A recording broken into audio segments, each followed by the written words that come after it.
வணக்கம் வணக்கம் எல்லாருக்கும் வணக்கம். நான் விருதுநகர்லேருந்து வந்திருக்கேன். சந்திராவுடைய பொண்ணு நான். நம்ம வந்து பட்டியல் வெளியேற்று எஸ்சி பட்டியல் வெளியேற்றுக்காக விழிப்புணர்வுக்காக நான் வந்திருக்கேன். முதல் எஸ்சி பட்டியல் அப்படின்னா முதல் என்னது, ஏன் நம்மளை போட்டாங்க, நம்ம தவறாக போடப்பட்டிருக்கிறோம் அப்படிங்கிறது தான் ரொம்ப ரொம்ப உண்மை. அதுக்கு என்ன விளக்கம் உங்களுக்கு தெரியும்? எஸ்சி பட்டியல்னா என்ன மக்கள் நீங்க சொல்லுங்க. எஸ்சினா யாரு? எஸ்சினா யாரு? நம்ம இல்ல. எஸ்சியில 74 சாதிகள் இருக்கு, 72 சாதிகள் இருக்கு. அப்போ வந்துட்டு அதுல வந்து பாதி பேர் அவங்களுடைய கலாச்சாரம் பண்பாடு எல்லாமே வேற வேற. நம்மளுடைய பண்பாடு கலாச்சாரம் வேற. மாடு உண்பவர்கள் இருக்கிறாங்க. நம்ம வாட்டை வணங்குற ஏறும் போரும் தான் நம்மளுடைய குல மரபு. இப்படிப்பட்ட மரபில் வந்தவங்கள வேளாண்குடி மக்களை எஸ்சியில் போட்டது தவறு அப்படிங்கிறது தான் நம்மளுடைய ஃபர்ஸ்ட் சொல்றோம். எஸ்சிங்கிறது பல தரப்பட்ட இருக்காங்க. ஏன் எங்களை வேளாண்குடி மக்களை எஸ்சியில போட்டாங்க அப்படின்னு இது வந்து ஏதோ ஒரு சூழ்ச்சியில போட்டிருக்காங்க. நம்ம அதுல இருந்து வெளியேறணும் அப்படிங்கிறது தான் நம்மளுடைய நோக்கமா இருக்குது. அப்ப எஸ்சியில யாரெல்லாம் போடணும் அப்படின்னு ஒரு இது பண்ணாங்க. ஒரு சட்டங்கள் பெரிய ஆளுங்கெல்லாம் இது பண்ணாங்க. அது பிரிட்டிஷ் காலத்துல. அப்போ வந்துட்டு யாரெல்லாம் கோவிலுக்குள் நுழைய முடியாதவர்களோ, யாரெல்லாம் பார்த்தால் தீட்டு தொட்டால் தீட்டு அப்படி இருந்தாங்களோ இவங்க தான் அப்படின்னு அவங்க ஒரு வரன்முறை சொல்லி இவங்களெல்லாம் மேலே கொண்டு வாங்க, சமூகத்தோட இணைங்க அப்படின்னு சொல்லி. ஆனால் நமக்கு அப்படி இல்லை. நம்ம வந்து கோவிலோட மிகவும் நெருங்கி தொடர்புடையவர்கள். உங்களுக்கு மதுரை மீனாட்சி அம்மன் கோவிலாக இருக்கட்டும், திருப்பரங்குன்றம் கோவிலாக இருக்கட்டும், முருகனுடைய கோவிலாக இருக்கட்டும், பேரூர் பட்டீஸ்வரர், இப்படி அவினாசி, இப்படி வந்து ஒவ்வொரு இடத்துலையும் பார்த்தீங்கன்னா நமக்கு கோவில் பரிவட்டங்கள். குடும்பருக்கு மட்டும்தான் பரிவட்டம் கட்டணும், வேற யாருக்கும் பரிவட்டம் கட்டக்கூடாதுன்னு கல்வெட்டுகள் இருக்கு. 2000 வருஷ கல்வெட்டுகள் இருக்கு. இப்படிப்பட்ட பெருமை கொண்ட ஒரு சமூகம், கோவிலோட நெருங்கிய தொடர்புடைய சமூகம், கோவிலுக்குள் இருக்கிற தெய்வங்கள் எல்லாம் இந்த தேவேந்திர குலத்தில் பிறந்த சமூகம் என்று சொல்லப்படுகிறது.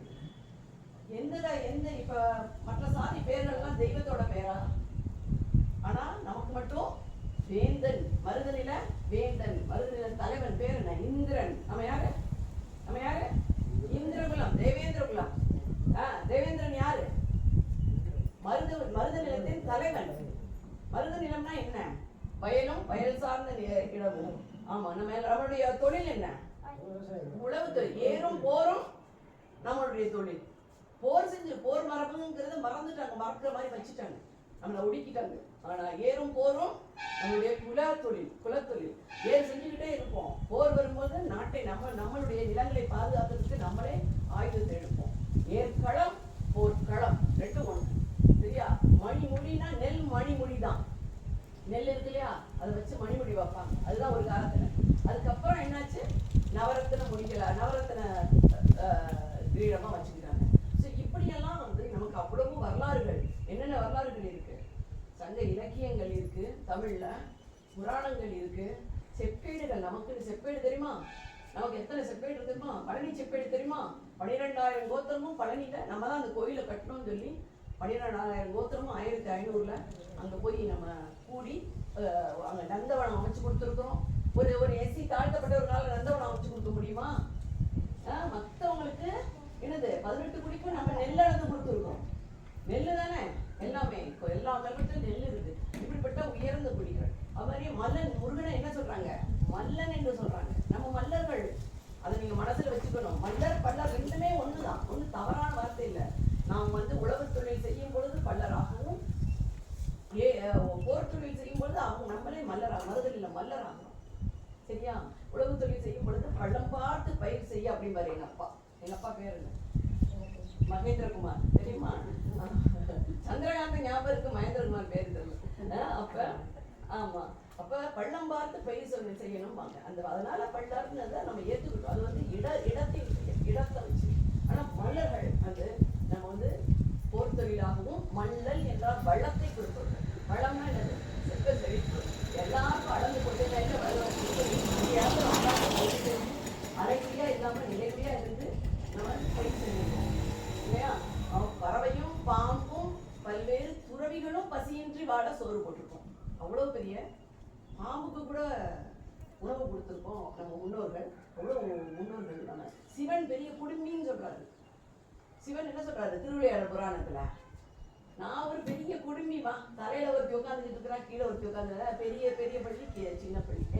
எங்க பெரியப்பாக்கு ரெண்டு பள்ளிங்க தடகடிகளே கட்டிக்கிட்டாரு.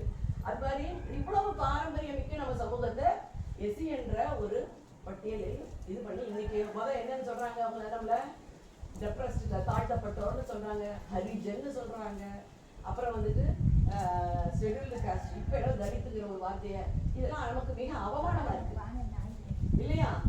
நமக்கு மிக அவமானமாக இருக்குது. ஸோ இப்படிப்பட்ட அவமானத்துல இருந்து நம்ம வெளியே வர்றோம். இப்ப எப்படின்னா, நீங்க தெரிஞ்சுக்கிட்டீங்களா இப்ப நம்ம எஸ்சியில போடக்கூடாதுன்னு? அதுலயும் கோவிலுக்குள்ள நுழைய முடியாதுன்னு யாரை தெரியுமா சொல்றாங்க? இந்த வார்த்தையை சொல்றாங்க. அதாவது இந்து சமுதாயத்தில் நம்ம எல்லாம் வந்து மாட்டை வணங்குற சமூகமா, பசுவை வணங்குற சமூகம் தானே. நம்ம எல்லாம் என்ன பண்றது, வீட்டுக்கு வீடு நம்ம பசு வச்சிருக்கோம், நம்ம மாட்டு பொங்கல் வச்சு நம்ம உருவாக்குன அரிசியவே அந்த வச்சு பொங்கல் வச்சு படைச்சு கும்பிடுறோம் மாட்டு பொங்கல் அன்னைக்கு. அப்ப நம்ம எல்லாம் மாட்டை வணங்கும் சமூகம். ஆனா இதே இதுல இந்து மதத்தில் மாட்டை சில பேர் பசிக்காக உண்றாங்க. அவங்க தாழ்த்தப்பட்டவராக கருதப்பட்டு இந்த இந்து மதத்திலிருந்து ஒதுக்கி வைக்கப்பட்டாங்க. அதனால அவர்களை மேம்படுத்துறதுக்காக அவங்களதான் எஸ்சியில போடணும், வேற யாரையும் எஸ்சியில போடக்கூடாது. ஒருத்தர் வந்து ஏழையா இருக்காங்க, பொருளாதாரத்தில் குறைவாக இருக்கிறாங்க, கல்வி இல்லாம இருக்காங்க, அவங்களை எஸ்சியில போடக்கூடாது அப்படின்னு யார் சொல்றா? சட்டமேதை அம்பேத்கர் சொல்றார். சட்டமேதை அம்பேத்கர் சொல்றார். ஆனால் நம்ம வந்து மாட்டை வணங்கும் எவ்வளவு கோவில் மரியாதைகள் இருக்கு. அப்ப இதை நம்மளை போட்டது தவறாக போட்டுட்டாங்க. அது கொஞ்சம் செக் பண்ணிக்கோங்க, நீங்க எடுத்தோட வேணாம், செக் பண்ணிக்கோங்க. அது தவறாக போட்டுட்டாங்க. அப்ப இதை வந்து இந்த தவறை திருத்தணும்னா முதல்ல நம்ம மக்களுக்கு விழிப்புணர்வு வரணும் இல்லையா? ஆமா, இப்போ உங்களுக்கு எல்லாம் விழிப்புணர்வு இருக்கா? நம்ம யார் எஸ்சியா? எஸ்சியா? ஐயோ என்ன இவ்வளவு பேசுனே இல்லன்னு சொல்லுங்க. எல்லாரும் என்ன சொல்லணும்? இல்ல நாங்க எஸ்சி இல்ல, நாங்க நம்ம தாழ்த்தப்பட்டவரா இல்ல. நாம யாரு? ஏறும் போரும் சொல்லுங்க, ஏறும் போரும் செய்த குலம். நாங்க மல்லர்கள், சத்திரியர்கள், வீரக்குடி, இப்படி சொல்லுங்க. நாம யாருப்பா? நாம யாரு? நாம யாரு சொல்லுங்க. தேவேந்திர குலம். நீங்க எல்லாம் சொல்லுங்க, நாம யாரு? நாம தாழ்த்தப்பட்டவரா இல்லை, ஒருபோதும் நாங்கள் தாழ்த்தப்பட்டவர் இல்லை. நாங்கள் யாரு? மல்லர்கள். எஸ், தேவேந்திர குலம், மல்லர்கள், சத்திரியர்கள். சத்திரியனா போர் புரியறவங்க, சரியா? வேளாண் குடிகள்னா நம்ம உழவு செய்யறவங்க. நம்மளை வந்து இழிவாக சொல்லக்கூடாது யாருமே, சரியா? இந்த இழிவிலிருந்து, எஸ்சிங்கிற இழிவிலிருந்து நம்ம வெளியில போகணும். இந்த பிள்ளைங்க அடுத்த ஜெனரேஷன், அடுத்த தலைமுறைகள் வந்து நிமிர்ந்து வாழணும், கண்ணியத்தோட வாழணும் இல்லையா? இழிவோட வாழக்கூடாது. நம்மளை தரித்து அது அசிங்கமா எடுத்துறாங்க. அதனால நம்ம பட்டியலிருந்து வெளியே போகணும் அப்படிங்கிறது தான் நம்மளுடைய நோக்கம். அதுக்காக இப்ப ஊர் தலைவர்கிட்ட, ஆமா உங்கள்கிட்ட தான், நீங்க தானே ஊர் தலைவர், ஊர் தலைவர்கள்ட்ட கையெழுத்து வாங்க, சரியா? அதனால நீங்க புரிஞ்சுக்கிட்டு கையெழுத்து போடணும். ஏதோ நம்ம சந்திரா பொண்ணு வந்து சொல்லிட்டாருன்னு, ஆமா, அதனால புரிஞ்சுக்கிட்டு நீங்க கையெழுத்து போடணும். இது வந்து அடுத்த நாளைக்கு கமிஷனுக்கு போகும். இது வந்து இப்ப வந்து நான் ஃபர்ஸ்டே இது ஃபவுண்டேஷன் போட்டுருக்கேன். நாளைக்கு நமக்கு எப்படியும் நம்மளுடைய இன்றைய முதலமைச்சர் திரு விஜய் அவர்கள் நமக்கு பட்டியல் இயக்கம் செஞ்சு கொடுப்பாருங்கிற ஒரு நம்பிக்கை எனக்கு இருக்கு. அவர் சுத்தி இருக்கிற அதிகாரிகள் தான் அவரை பார்க்க விட மாட்டேங்கிறாங்க. நான் இப்ப தொடர்ந்து பெட்டிஷன் அனுப்பிச்சுட்டு இருக்கேன், நிராகரிக்கிறாங்க. பாலிசி அரசின் கொள்கை முடிவுங்கிறாங்க. ஆனாலும் அது விஜய் அவர்கள் கண்ணுக்கு போகும், கண்டிப்பா அது செய்வாருங்கிற நம்பிக்கை இருக்கு. அப்பொழுது நம்ம வந்து கமிஷன் ஒண்ணு வைப்பாங்க உண்மையான. அப்ப அதுல ஊர் தலைவர்கள் எல்லாம் கூப்பிடுவாங்க. அப்ப நீங்க வரணும், உங்களுக்கு கையெழுத்து போட்டா நான் வாங்கிட்டு போயிருவேன். அப்ப நம்ம போய் எல்லாம் கொண்டு போய் கொடுக்கணும், சரியா? இப்ப எல்லாம் புரிஞ்சுக்கிட்டீங்களா? நம்ம யாரு? மலர்கள். நம்ம யாரு? வீர தேவேந்திர குலம். சொல்லுங்க, நாம யார்? நாம் தேவேந்திர குலம், மருதநில வேந்தன், மருதநில தலைவன், தேவேந்திரனுடைய வம்சாவளிகள். நாம் ஏறும் போரும் செய்த குலம். சொல்லுங்க, ஏறும் போரும் சவுண்டே வரல, எல்லாருக்கும் தூக்கம் நினைக்கிறேன். ஏறும் போரும் செய்த குலம், சரியா? இந்த குட்டிங்க எல்லாம் ஸ்மார்ட்டா இருக்கு. அதனால நம்ம பட்டியல் வேணுமா? பட்டியல் வேண்டாம். சரி, அப்ப நமக்கு ஐயோ நமக்கு இதெல்லாம் வேளாண் குடிகளுக்கு ஒரு பேட் போடணும். அக்ரிகல்ச்சர் செக்ஷன் ஒரு கேட்க போறோம். என்னது? வேளாண் குடிகளுக்கு நம்ம தலித் என்கிற இதுல வந்து எங்களுக்கு சலுகை வேணாம், வேளாண் குடிகள்னு சலுகை கொடுங்க அப்படிங்கிற கண்ணியமான சலுகை கொடுங்க. எங்கள் பிள்ளைங்க ஸ்கூலுக்கு காலேஜுக்கு போனால் ஃபீஸ் கட்டுற அதை இது பண்ணுங்க. ஏன் தலித்துடைய இது உங்களுக்கு தெரியுமா? பிசியில் நான் சொல்லக்கூடாது, இதெல்லாம் ரொம்ப ரொம்ப ரொம்ப ரொம்ப ஏழையாகவும் ரொம்ப மோசமான நிலைமையில வாழ்றவங்க அவங்கெல்லாம் பிசியில் இருக்காங்க. நரிக்குறவர்கள் பிசியில் இருக்காங்க. இவ்வளோ நாள் தெரியுமா? 2022 வரைக்கும் நரிக்குறவர்களுக்கு அவங்களுக்கு வீடு வாசல் கிடையாது, சாப்பாடு நம்மள மாதிரி உழவு தொழில் எதுவும் கிடையாது. வாசிமணி ஊசிமணி விற்கிறவங்க, நரி பிடிச்சி திங்கிறவங்க அவங்க பிசியில் இருந்தாங்க. பெருப்பொருக்கிறவங்க யோகின்னு ஒரு குரூப், பெருப்பெருக்கிறவங்க, இந்த மாதிரிலாம் பல குடிகள் இருக்காங்க. அனாதைகள்னு சொல்றாங்கல்ல, அனாதைகள் பாவம் இல்ல, அனாதைன்னு சொல்றாங்கல்ல, தொட்டு குழந்தை திட்டம். அந்த அனாதைகள் பார்த்தீங்கன்னா அவங்களுக்கு என்ன இருக்கு? அவங்க பொருளாதார சமூக இதுல ஒண்ணுமே அவங்களுக்கு கிடையாது. ஆனா அவங்கள பிசியில போட்டிருக்காங்க. அவங்க தாழ்த்தப்பட்டவர் இல்லை. ஆனா நம்ம உலக குடிகள் தாழ்த்தப்பட்டவர். நம்ம தாழ்த்தப்பட்டவரா? இப்ப சொல்லு, தாழ்த்தப்பட்டவரா? இல்லை. நாம் யார்? சத்திரிய குலம். சொல்லு, சத்திரிய குலம்.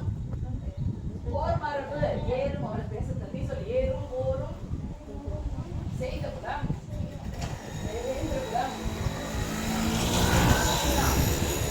நம்ம எல்லாருமே ஒட்டுமொத்தமா எசிப்பட்டியிலிருந்து வெளியேறணுங்கிறத நீங்க இப்ப சொன்னதை நீங்க இன்னும் ஒரு 10 பேருக்கு எல்லாரும் சொல்லணும். ஒவ்வொருத்தரும் 10 பேருக்கு சொன்னா 100 பேருக்கு.